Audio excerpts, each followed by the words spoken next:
Disebut kota gaib, nama Saranjana tercatat di peta Hindia Belanda. Saranjana ramai diperbincangkan di media sosial di mana warganet meyakininya sebagai kota gaib. Tapi faktanya, nama Saranjana memang sudah tercatat di peta arah Hindia Belanda.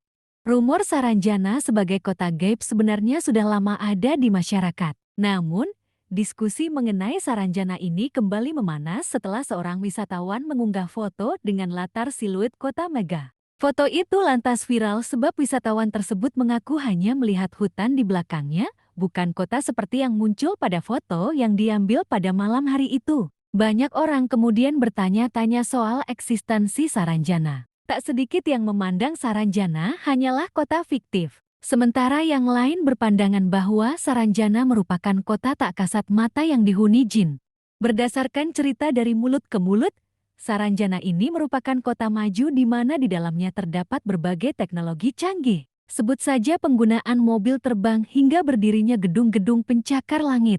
Anggapan ini jelas kontras dengan lingkungan lokasi Saranjana disinyalir berada yaitu di Pulau Laut, Kota Baru, Kalimantan Selatan. Pasalnya, wilayah itu didominasi hutan dan laut. Meskipun sejumlah orang sangsi dengan keberadaan Saranjana, faktanya, nama Saranjana ini pernah tercantum dalam peta masa Hindia Belanda. Tepatnya pada tahun 1845, kartografer Jerman bernama Salomon Mahler pernah menulis Tanjung Saranjana pada peta wilayah pesisir dan pedalaman Borneo. Tanjung Saranjana ini terletak di selatan Pulau Laut, tepatnya berada di perbatasan Pulau Krompoetan dengan Pulau Kijang.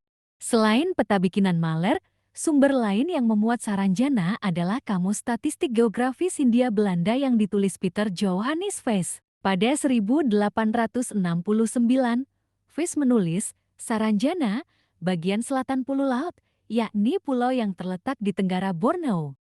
Sejarawan Universitas Lambung Mangkurat, masyhur, dalam jurnalnya berjudul Saranjana in Historical Record, The City's Invisibility in Pulau Laut, Saus Kalimantan, mengatakan catatan-catatan era Hindia Belanda ini dapat menjadi indikasi bahwa Saranjana eksis sejak zaman dulu. Hanya saja saat ini memang tanjung atau kampung bernama Saranjana yang dicatat dalam peta itu tidak ada.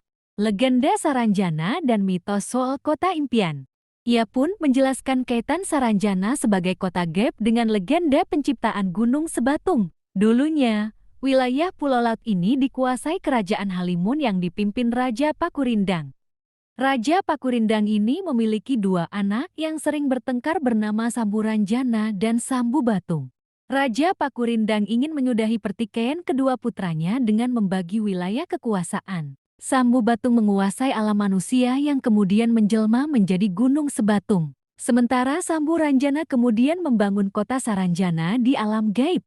Dalam jurnal itu, Mansur juga menawarkan hipotesis bahwa Saranjana adalah wilayah suku Dayak yang bermukim di Pulau Laut. Suku Dayak yang dimaksud adalah Dayak Samehimsap, suku Dayak yang mendiami wilayah Timur Laut Kalimantan Selatan.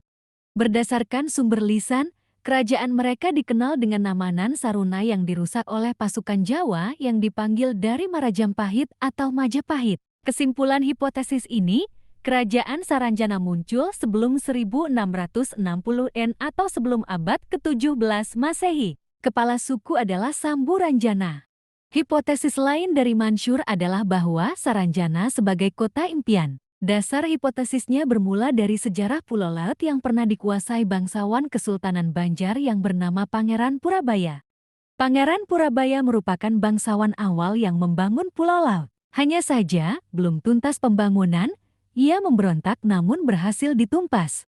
Setelah Purabaya tewas pada 1717, tak banyak catatan sejarah mengenai wilayah ini. Catatan yang ditemukan mengatakan bahwa Pulau Laut sempat dipinjamkan ke VOC untuk mengumpulkan komoditas sarang walat. Akhirnya Saranjana menjadi memori kolektif, di mana wilayah itu dulunya pernah diharapkan Purabaya sebagai daerah yang maju. Lambat laun, ini menjadi mitos kota impian, lengkap dengan segala teknologi canggih dan kemewahan yang melingkupinya.